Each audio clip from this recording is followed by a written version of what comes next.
My name is Roel Seibing. I'm an assistant professor at Toshiba University in Kyoto, Japan, and this is DocWork. Today we're going to answer ChatGPT's questions about ethnographic research.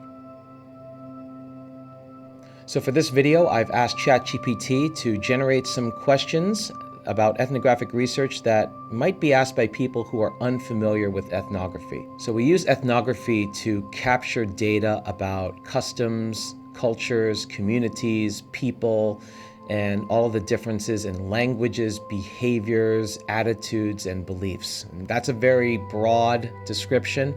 It also allows for a great deal of flexibility in capturing data and accessing and analyzing data.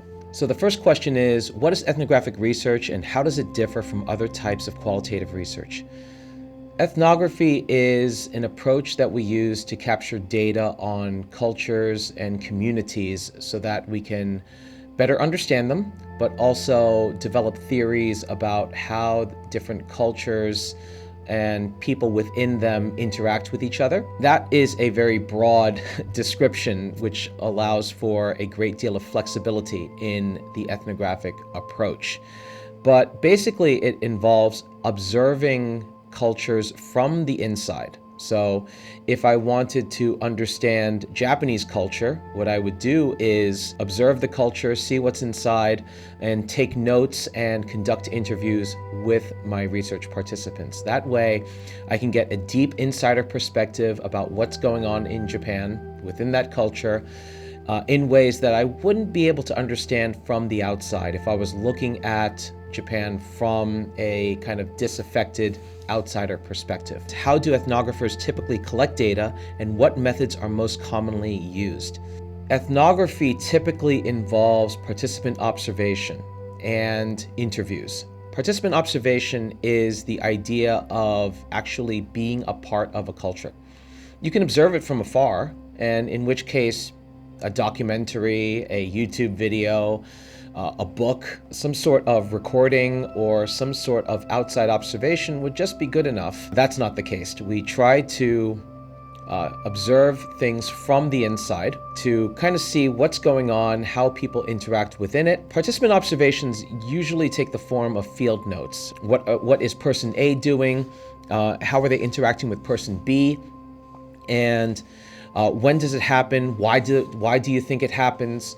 All of the things that come to mind in addition to what you see is recorded in your trusty little field notebook. You also have audio recordings or video recordings, if possible, of observations that you can use to corroborate the things that you see in the field, because you might forget things as they happen, and a lot of things are happening in the field, especially in complex rituals like, say, a festival, a religious observance, or even something that seems as simple as restaurant work, janitor work, office organization. These practices might sound simple, but within a dynamic environment, so many things can happen all at once that it's worth recording it through our field notes and through recordings, if possible. And then we also use interviews or focus group discussions to capture the perspectives of people within the research context, because what people do and what people say don't always line up 100%. Even if they align with each other, we do want to have a more contextualized understanding that can allow us what is called thick description, which in short terms, it allows enough detail to immerse people within the research context that we are trying to study. Why would researchers choose ethnography over surveys, interviews, or experiments? Experiments, first of all, are difficult to capture cultures or customs. Can you imagine trying to understand a different culture within a controlled environment? Let's understand the ritual of dating, but let's observe it within a laboratory. There are so many things that we would have to account for. There are so many things that are different between the dating scene and a sterile laboratory in which an experiment would take place.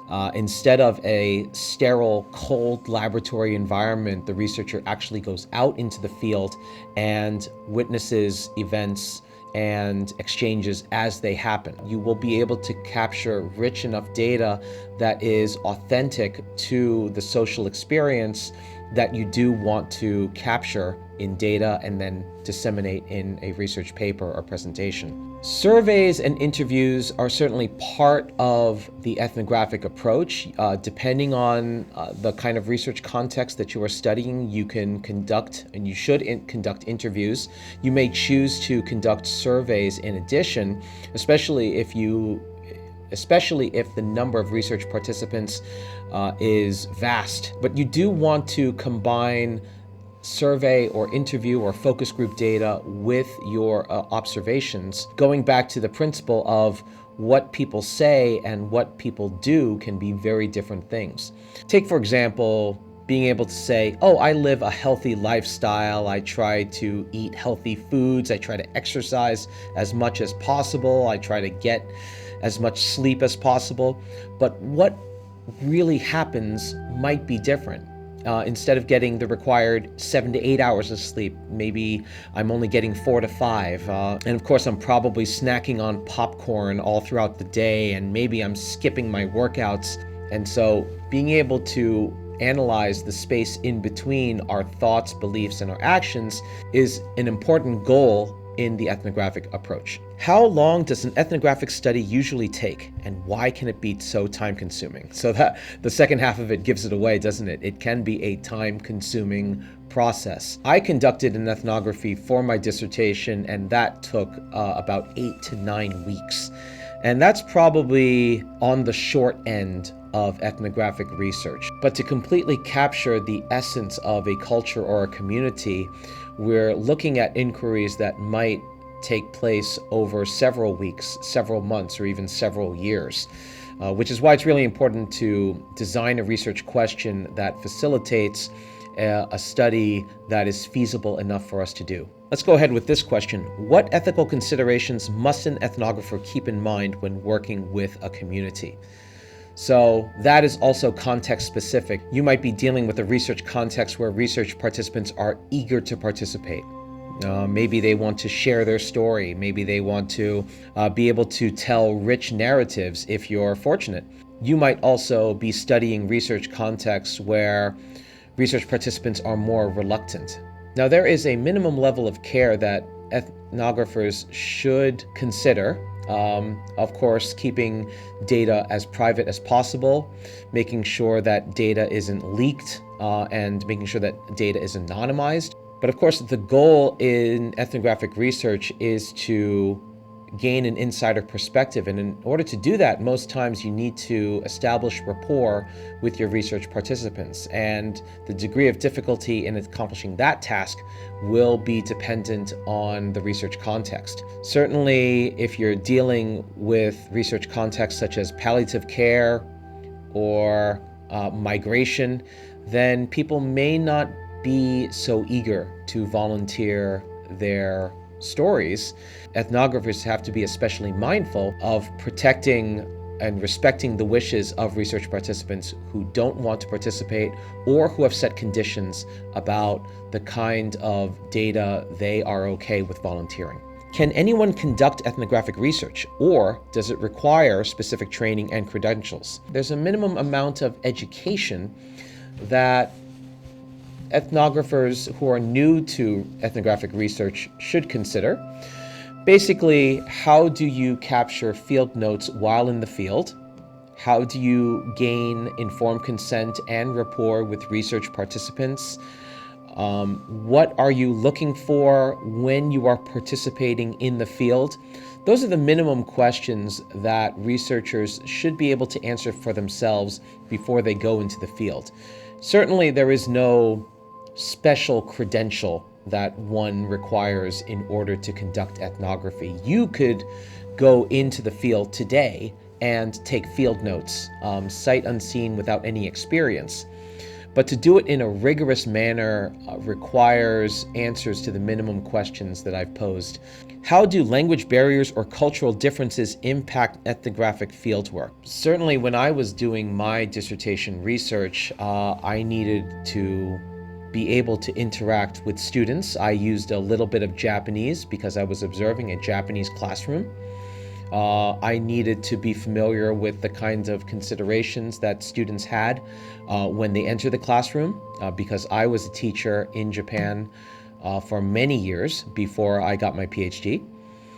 And the cultural considerations about being inside a university classroom, especially when they are first-year students, when they are just coming out of high school and they needed to adjust to a university environment. All of those things I needed to be aware of before I enter the classroom to conduct my research. If you are coming in with an outsider perspective, at least take the time to research the particular context that you are going into. If you can learn the language, or if you already have the language, that's great. If not, there are various language tools that can help you. Google Translate that you can use to conduct interviews. There are innovative ways to communicate with research participants, such as email interviews, ChatGPT, whatever you need to be able to connect with your research participants. But you do need to document the kind of ways in which you connect with your research participants, because if there are language differences, if there are cultural barriers, then you need to be able to document that in your paper or presentation to be transparent enough to demonstrate that you have conducted the research in a rigorous manner. How do ethnographers analyze the data they collect, and what tools do they use? So, in most cases, if you are conducting qualitative research, you are most likely coding your data, in which case you are applying labels to the data so that you could analyze that data later. So in the classroom, for example, maybe I might code my field notes for every time that a student raises their hand. And if that code, raising hands, appears a lot in the classroom, that suggests to me that it's a very active classroom where students are eager to volunteer their responses. And if that code doesn't happen often in the classroom, then maybe it's a one-way traffic with the teacher simply lecturing to the students for 60 or 90 minutes. Other tools, of course, you will have an audio recorder on hand. A simple notebook is, in most cases, enough for your field notes. You can also record field notes in your laptop, but you do want to consider the environment you are in.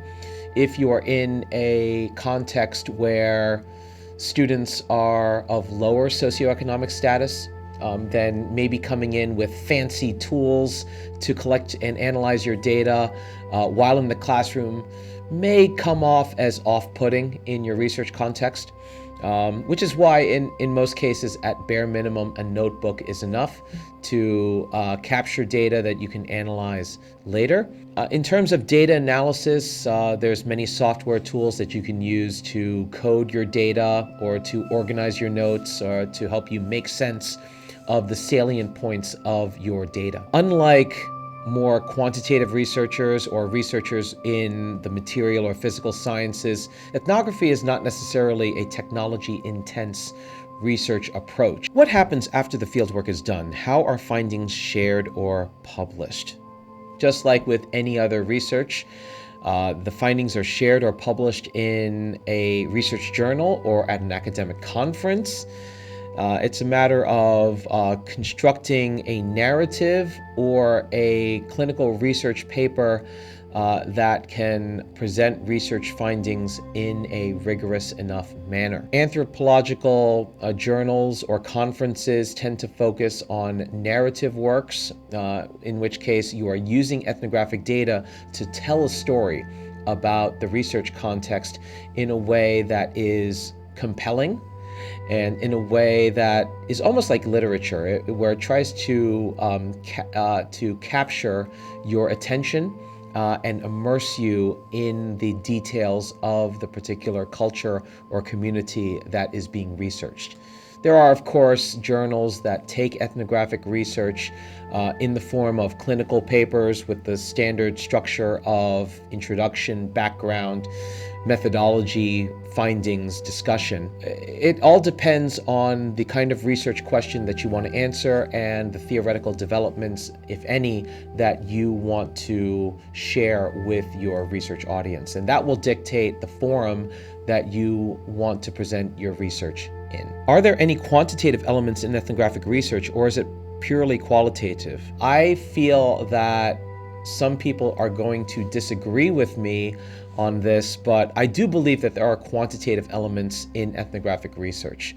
You will want to code your data in most cases, and that will lead to a structure in which social elements or cultural phenomena can be quantified. Going back to the example of field notes where I'm capturing where and when students are raising their hands, I can certainly count that. I can certainly count the number of times that teachers ask open-ended questions to their students rather than simple questions like, what's 2 + 2? Those are the kinds of open-ended questions that might be more useful, and maybe as a researcher, I want to quantify how often teachers ask those questions.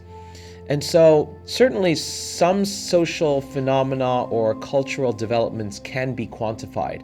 There are caveats to quantifying it because simply reducing data down to numbers can leave out important details about the essence of cultures and communities. But to a certain extent, there is some quantification, and whether or not that quantification can be useful to theoretical developments is up to you. Certainly, you shouldn't adopt a quantitative or qualitative approach just for the sake of applying that approach. The kind of approach that you pursue in your research is going to depend on the research question that you want to answer, the problem that you're trying to address, and the kind of research audience that you want to resonate with. So I think that covers some of the concerns about ethnographic research. What other questions do you have in mind? Make sure you ask them in the comments, and hopefully you subscribe if you thought that this was a useful video. My name is Rawal Saibing. This has been DocWork, and I will see you in the next video.